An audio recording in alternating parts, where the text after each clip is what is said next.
gente bonita, eu sou a Ívila e hoje vamos quebrar um tabu. No episódio de hoje a gente vai falar sobre um assunto que afeta a vida de alguns, a boa maioria dos jovens. A gente vai falar sobre a gravidez na adolescência. E para falar sobre isso, nós convidamos a Ieda, uma professora docente do Instituto Federal, enfermeira especializada em saúde da mulher, para poder passar uns dados mais concretos. Tudo bem, Ieda? Oi, Ívila, tudo bem? Tudo. Agradeço muito ser convidada para participar, vai ser uma conversa muito legal. Primeira pergunta, quais os riscos da gravidez, tanto para a mãe quanto para a criança, por ser uma pessoa que ainda não desenvolveu tudo certinho? Então, Ívila, você falou que a questão da gravidez na adolescência, ela comete muitas pessoas, né? Sim. E isso é uma questão muito interessante, porque cerca de 23% da nossa população em geral são adolescentes, né? No ano passado, nós tivemos 380 mil crianças nascidas de mães adolescentes. Isso é um total de 14% dos partos. Então, é um número muito grande. Sim. E que a gente precisa realmente abordar esse tema, fazer com que esse tema não seja um tabu nas nossas conversas, né? A gestação na adolescência, ela pode trazer inúmeros riscos. Não só riscos relacionados à estrutura biológica, né? Que ainda é uma estrutura em formação. Mas ela também traz outros riscos, os riscos socioeconômicos, os riscos emocionais, né? Então, quando a gente pensa numa adolescente que engravida, a gente tem que pensar nessa adolescente numa condição mais ampla do que só a condição biológica da gestação, né? Nós temos, por exemplo, uma questão muito grave que acontece na adolescência, a gravidez durante a adolescência, é a questão do abandono da escola, por exemplo, né? Muitas adolescentes abandonam a escola e isso vai acarretar ao longo da vida uma dificuldade para essa menina iniciar a carreira profissional, entrar para o mercado de trabalho, né? Nós temos também todo o aspecto emocional que essa gestação traz. A adolescente, ela não está no momento de pensar na gestação, né? Numa gravidez. Então, ela tem várias situações. A gente tem aquelas adolescentes que sofrem a questão do preconceito dentro da própria residência, né? Sim. Os pais que abandonam essas meninas, que colocam para fora de casa. Então, coloca essa adolescente numa situação de vulnerabilidade, né? Nós temos também a questão normalmente, o pai dessa gestação também é um adolescente, né? Que em muitas situações não assume a sua condição de paternidade, não porque ele não quer assumir, mas porque também ele não está preparado para esse processo, né? Não tem estrutura para dar esse suporte e também às vezes não se vê, em virtude de toda a sociedade que a gente tem, né? Uma sociedade ainda muito machista, ele também não se vê como responsável por aquela situação, né? Ele não consegue perceber a sua parcela nesse processo, né? E aí acaba também largando todo esse peso com a mulher, né? Sim. Com a menina, no caso. E então a gestação, ela traz esses inúmeros problemas. Quando a gente pensa nas relações de saúde, a gente tem a gestação de uma adolescente, ela tem alguns prejuízos em virtude do corpo dela ainda não estar completamente preparado para a gestação, né? E a gente tem um aumento da questão de morbidade, ou seja, o agravo tanto para a saúde dela durante a gravidez quanto para a saúde do bebê, e a mortalidade do bebê é muito maior também no caso das adolescentes, né? A gente tem uma proporção maior de óbitos de bebês filhos de mães adolescentes. Isso no primeiro ano de vida. E pode estar relacionado com as questões da gravidez ou pode estar relacionado também com as questões do cuidado pós-nascimento desse bebê.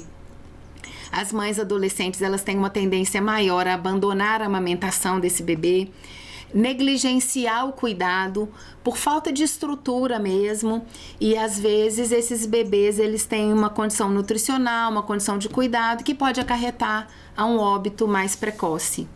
Um dos pontos que eu anotei pra falar é também igual a gente tem uma professora que ela teve neném, ela saiu em licença maternidade. Na mesma época, uma conhecida teve neném e teve que largar a escola. Ela não largou, ela tirou licença. É a questão de tempo de licença. Para o adolescente é 3 meses. 3 meses para cuidar de uma criança é pouco tempo, porque a criança também não pode ser totalmente independente. Aí tem que procurar creche. Na creche nem sempre o cuidado é o melhor. E tem essa questão de... Isso entra em estrutura total. Porque você não tem uma estrutura para estar cuidando daquela criança, só que é melhor você cuidar do que você abandonar e ser pior ainda, porque a criança vai ser bem mais maltratada. Aí também entra, tipo, muitos colegas de classes não aceitar ou ficar fazendo descaso com essa pessoa, ao invés de apoiar, tentar ajudar, incentivar a voltar aos estudos. Isso pode dar prejuízos emocionais para a mãe. Porque aí a mãe já tá passando por muita coisa em casa, aí chega na escola, tem mais coisa ainda. Preconceito de colegas de classe, às vezes professores. Aqui não acontece, mas com certeza tem escolas que acontece de professores. Então é algo que impacta a vida da menina e deixa ela marcada pelo resto da vida. Porque, tipo, a criança, você não vai simplesmente desaparecer com a criança vai estar do teu lado pelo resto da tua vida, até teu último dia. Então, essas são estruturas e questões relacionadas às políticas públicas voltadas para a abordagem do adolescente e da gestação durante a adolescência, né? O que a gente precisa pensar, assim, ela tem os 3 meses de licença, mas a escola pode criar um plano de cuidado e de ação para essa adolescente mãe, né? Principalmente no primeiro ano de vida do bebê, em que ele precisa de um cuidado maior. Aí vai depender da estrutura e da... Não existe a política que define que isso deve acontecer. Aí isso parte da questão do bom senso e das condições daquela instituição escolar, né, daquela escola, criar mecanismos de permanência para essa adolescente. Né? Seria muito interessante se nós tivéssemos creches disponíveis, né? Berçários disponíveis para todas as mulheres trabalhadoras, para as adolescentes, mas essa ainda não é uma realidade que a gente vive, né? A política pública das creches, ela ainda é muito falha, a gente ainda tem uma carência muito grande de vagas na rede pública, né? Então, são situações que a gente precisa de desenvolvimento. Só que esses desenvolvimentos ainda não estão atendendo a contento toda a população, toda a sociedade, né? O que a gente pode falar é a questão de que as escolas podem criar mecanismos e estratégias de atendimento individualizado para essa adolescente, né? Então, assim, seria dar um cuidado especial baseado nas necessidades de cada pessoa, né? Sim. Quais as formas de prevenir a gravidez na adolescência? Então, prevenir a gravidez, na adolescência especificamente, a gente precisa de pensar em educação, né? A gente precisa de ter estratégias de fortalecimento, desenvolvimento do conhecimento dessas mulheres, dessas meninas e empoderamento delas com relação ao conhecimento acerca do próprio corpo, dos métodos contraceptivos disponíveis e também das relações afetivas que essa adolescente tem, né? Então, o processo de prevenção, ele parte mais do conhecimento, né? A adolescente, ela precisa de saber sobre como a gestação acontece, como os métodos contraceptivos atuam, e ela precisa procurar um profissional de saúde para que faça essas orientações. A gente sempre fala assim, A melhor maneira é conversar primeiro dentro de casa, né? Conversar com a mãe, com o pai, com uma irmã mais velha, alguém de casa que possa te dar estrutura. Só que a gente fala isso, seria o mundo ideal. Que nem todas as adolescentes, elas conseguem ter essa liberdade de conversa dentro das suas próprias residências, né? Às vezes, elas até não conversam com medo das reações, né? E também é um receio. Que às vezes a mãe, o pai serão receptivos, mas o adolescente já cria uma barreira de preocupação. Então, a primeira coisa que a gente tem que parar para pensar é: eu posso chegar e falar isso com a minha mãe, com o meu pai, com a minha irmã mais velha, né? Então, parar para pensar. E sempre tomar atitude pela busca de orientação com alguém mais experiente. Se você tem dificuldade de conversar isso dentro de casa, existem os profissionais da estratégia de saúde da família, as unidades de saúde que estão preparadas para te dar orientação e suporte, né? Então, tudo parte do princípio do conhecimento, certo?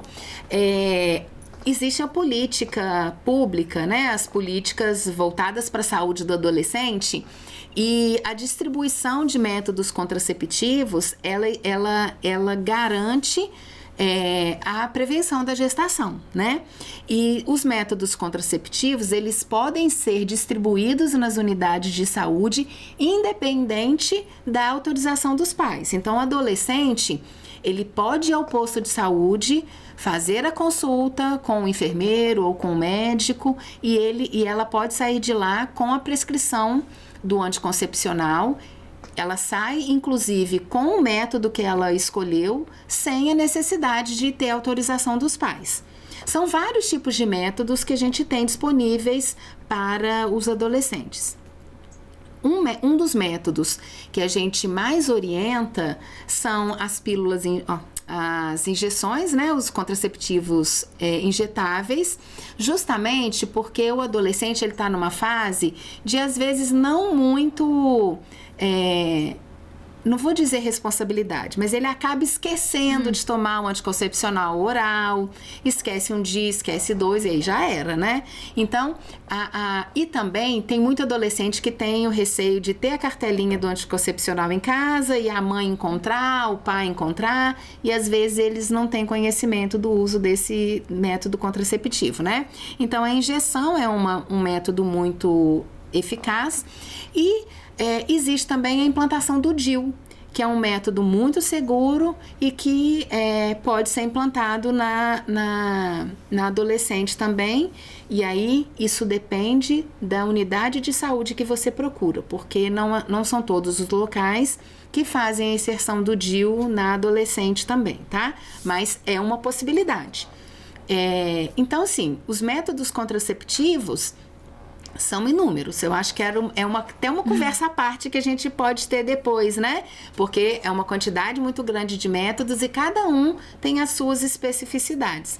Mas, então, o que a gente precisa focar, um resumão aqui. Orientação, essa menina ter orientação. E quando eu falo menina, não é só a menina que tem que saber sobre métodos contraceptivos. O menino, o rapaz também precisa de receber essas orientações, né? Porque ali é uma responsabilidade conjunta, né? Se você tem um parceiro fixo, a responsabilidade tem que ser de vocês, porque no caso da ocorrência de uma gestação, essa responsabilidade é mútua também, dos dois, né? Então, a questão do conhecimento e o uso dos métodos contraceptivos adequados e utilizados de forma correta.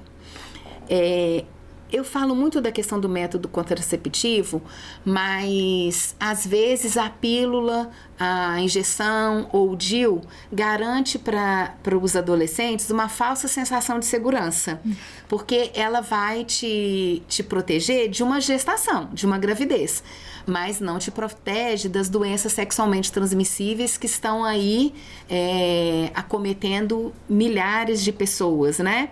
E principalmente os adolescentes, né? Quando a gente pensa no HIV, quase 50% das contaminações acontecem no período de 15 a 29 anos, né? Então, a gente precisa de parar para pensar que além dos métodos contraceptivos, os medicamentos ou os métodos de barreira, né? Que são os preservativos, tanto feminino quanto masculino, eles são primordiais e imprescindíveis para serem utilizados em todas as relações sexuais, né? Porque além de prevenir a gestação, previnem também as doenças sexualmente transmissíveis, né? Que muitas vezes não tem como ser remediada, né? Falando um caso mais meu, minha mãe sempre tentou dar essa segurança tanto pra mim quanto pra minha irmã e sempre conversou muito com a gente. Então, por isso que eu não vejo isso como um tabu. Quase nenhum assunto eu vejo como um tabu, porque eu sempre tive uma estrutura muito boa dentro de casa. Porque uma coisa que ela sempre falava, ela prefere pecar por falar demais do que por falar de menos, porque ela tentou passar pra mim e pra minha irmã o que ela não teve na adolescência dela.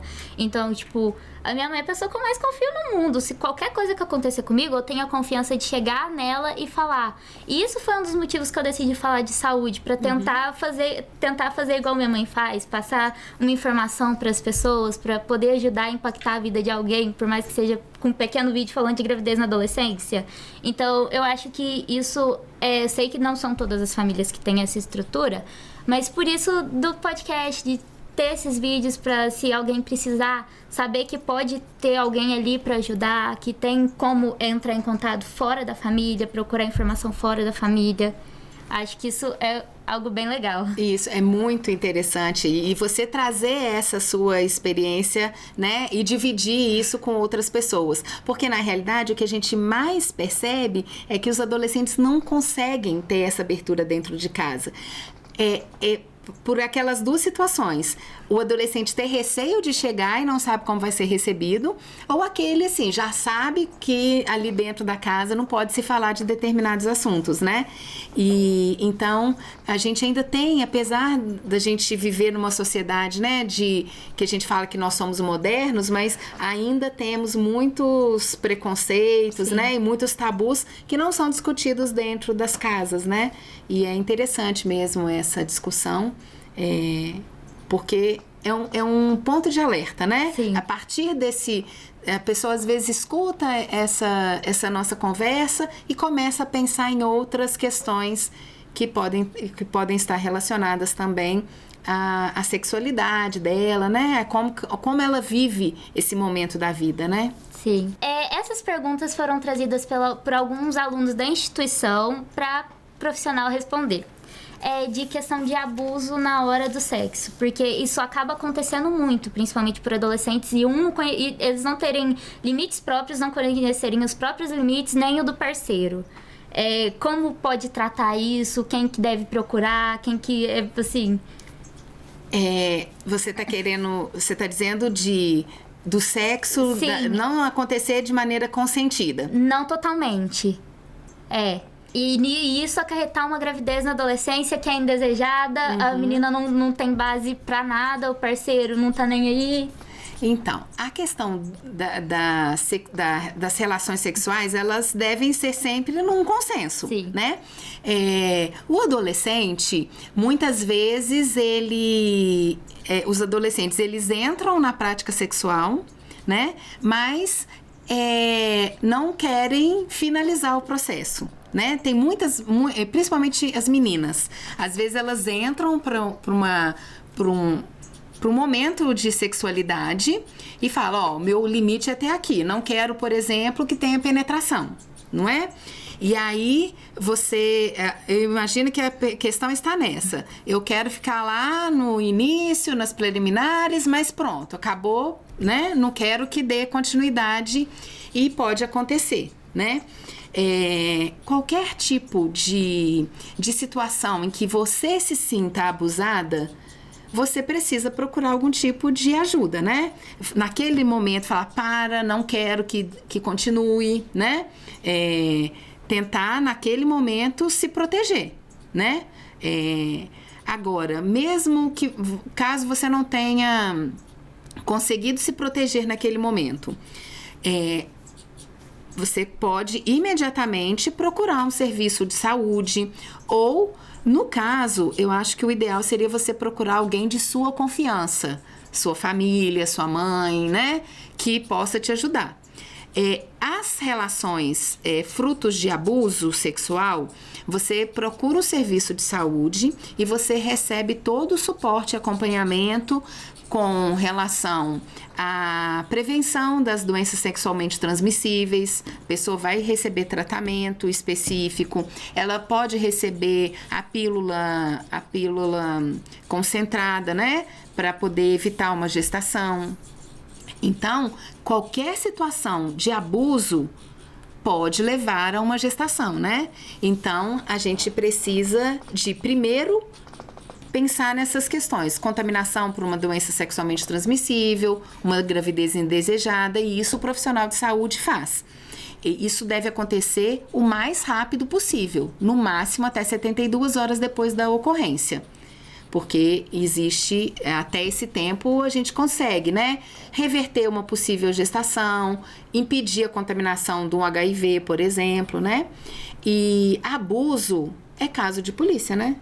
Abuso a gente não pode tratar como, ele não conseguiu esperar, ele não conseguiu segurar. Qualquer tipo de abuso é caso de polícia. Então, primeiro a gente cuida da saúde, mas também tem que pensar nas implicações legais que isso vai ter, né? Sim, e essa questão de, tipo, ser caso de polícia é muito sério, porque muitas meninas não denunciam ou não procuram um tratamento ou uma ajuda para evitar uma gravidez, porque isso implicaria ter que contar para a família, e a família pode não receber muito bem, ou receber julgamento tanto no ambiente de serviço, de escola, no ambiente social mesmo, e isso impede muitas pessoas de realmente denunciarem.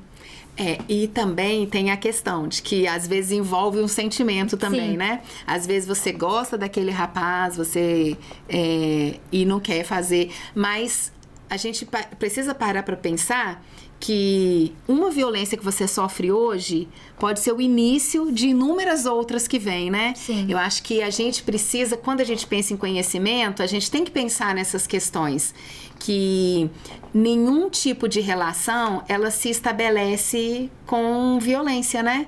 Então, é um conselho que eu dou, né? Sim. E assim, se chegar lá na unidade onde que eu estivesse trabalhando, chegasse uma adolescente, lá dentro a gente tem que chamar a polícia, né? A gente encaminha porque é uma notificação de abuso. Então, a própria unidade de saúde, ela já faz esse encaminhamento, né? Aí é questão de isso eu sei que depende muito de Sim. cada pessoa, né? A gente sempre prima para a pessoa fazer aquilo que é certo e o que é bom para ela, né? Mas às vezes naquele momento ela não tem coragem de fazer, né?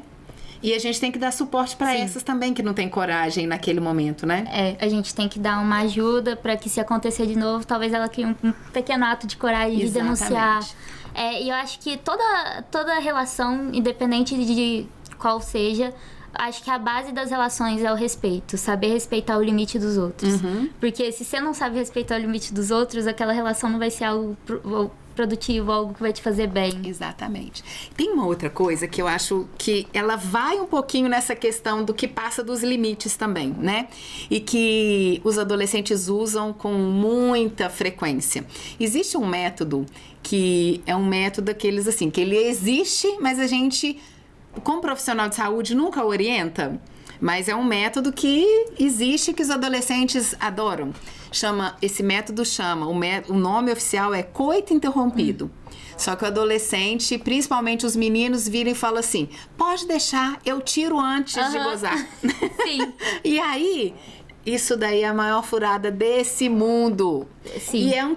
E é um acordo que não consegue manter estabelecido muito, né? Porque o que acontece? Tá durante a prática sexual, o rapaz vira antes de ejacular, antes do orgasmo, eu vou e retiro o pênis do canal vaginal e não vai ter problema. Só que isso não é mentira. Não existe. Porque antes da ejaculação, vão sendo eliminados pequenas quantidades de espermatozoide dentro do canal vaginal e que aquela quantidade de espermatozoide, se for o dia de ficar grávida, vai ficar, entendeu? Então não adianta. Então o que a gente fala? Que não é um método que não é eficaz, ele não é um método bom para as meninas principalmente, porque o rapaz retira o pênis do canal vaginal antes do processo de orgasmo, né? A menina muitas vezes não consegue satisfação sexual naquela relação, né? E então é um método furado em qualquer sentido. Ele não previne a gestação, porque parte dos espermatozoides saem antes do processo de ejaculação, né? E também interfere na questão do prazer dos adolescentes, do casal, né?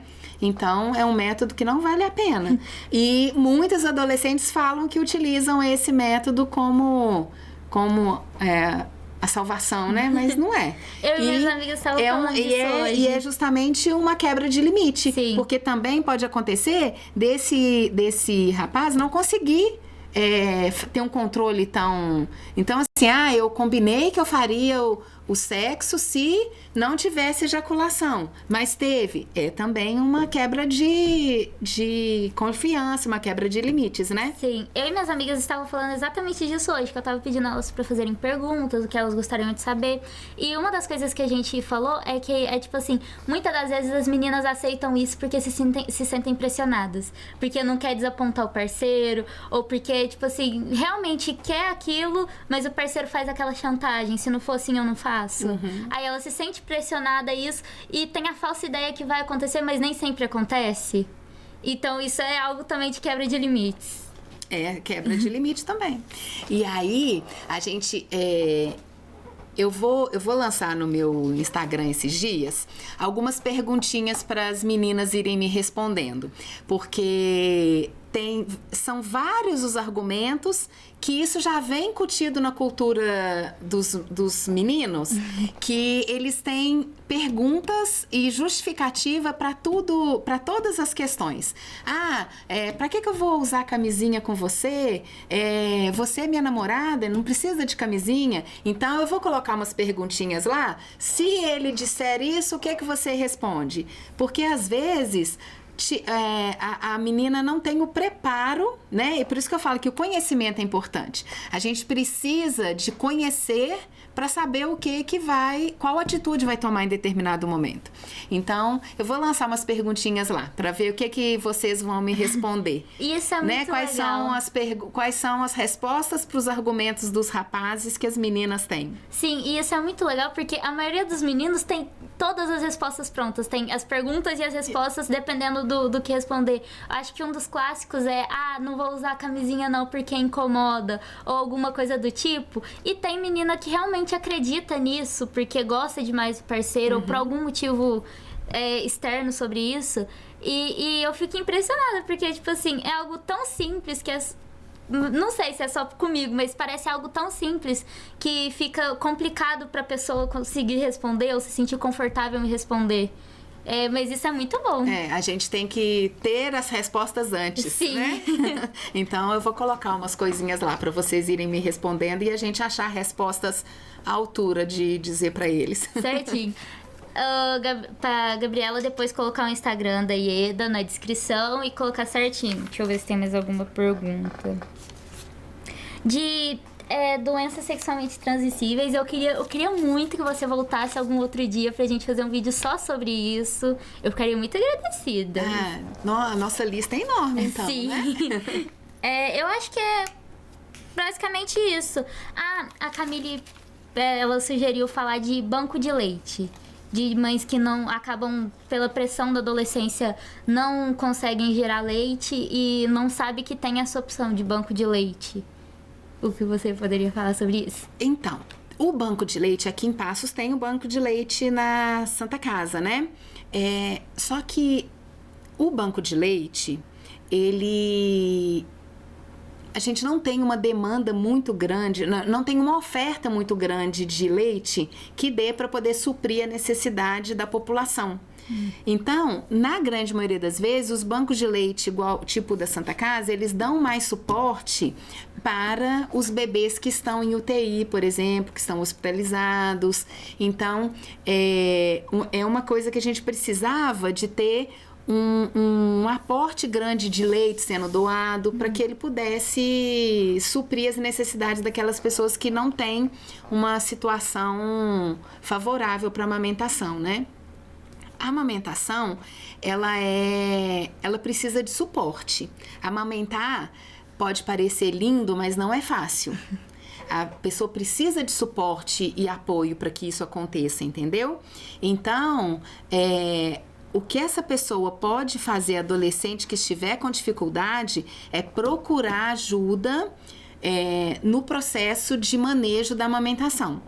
Ser orientada a manter essa amamentação. É mais fácil do que a gente virar e falar assim, eu não tô dando leite aqui, eu vou conseguir um leite no banco. Porque no banco você não vai conseguir esse leite, né? Então, existem os profissionais de saúde, principalmente os enfermeiros, que dão muito suporte no processo de amamentação. Na própria Santa Casa, o Banco de Leite dá orientação e suporte, a estratégia de saúde da família dá orientação e suporte para amamentação, tá? Então, assim, é uma utopia a gente pensar que terá leite num banco de leite para uma gestante, para uma adolescente que não teve condições de amamentar, porque a gente não consegue manter isso.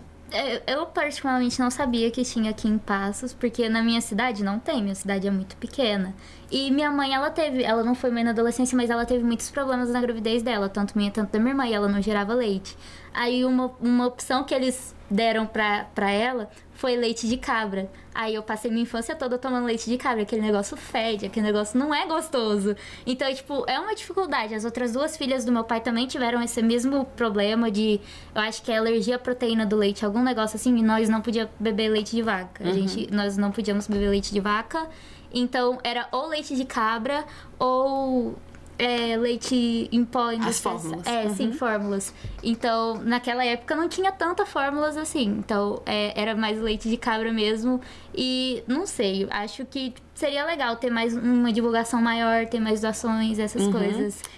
Até porque, assim, pegando o gancho, todos os estudos já mostram que leite de nenhum animal deve ser oferecido para os bebês, né? Hoje a gente tem facilidade de acesso às fórmulas, e as fórmulas, o ideal é o leite materno, mas na falta do leite materno, o ideal são as fórmulas preparadas, né? Com os nutrientes e todas as condições, sais minerais e nutrientes necessários para o desenvolvimento do bebê. A gente não indica nenhum leite de animal para bebê, né? Justamente para evitar as complicações posteriores, né? Sim. Uma amiga da minha sala, ela também tinha esse problema, só que ela bebia leite de soja. Aí ela não gosta hoje em dia, porque ela falou que ela enjoou de beber quando era criança. Mas também é uma alternativa, eu acho. Ou não. Aí, assim, a prescrição de dieta, ou ela deve ser feita pelo nutricionista ou pelo pediatra da criança, porque aí vai variar cada situação, entendeu? Aí, prescrição de alimento para o recém-nascido vai a cargo da nutricionista e do pediatra. Entendi. Então, gente, esse foi o episódio. Espero que tenham gostado. E eu agradeço você, Ieda, por ter vindo e compartilhado seu conhecimento com a gente. Espero que vocês gostem dos próximos vídeos que virão. Já se inscreva no canal do Federal Clube e deixem seu like. Na descrição vai estar o Instagram da Ieda para vocês responderem as perguntas que ela vai postar. E também o nosso Instagram para vocês seguirem lá, porque a gente vai tentar postar mais coisas, mais curiosidades. Pratique sexo seguro, use preservativo e lembre-se que pro sexo ser bom tem que ter o consentimento de ambas as partes. Um beijo no coração de vocês e até o próximo vídeo.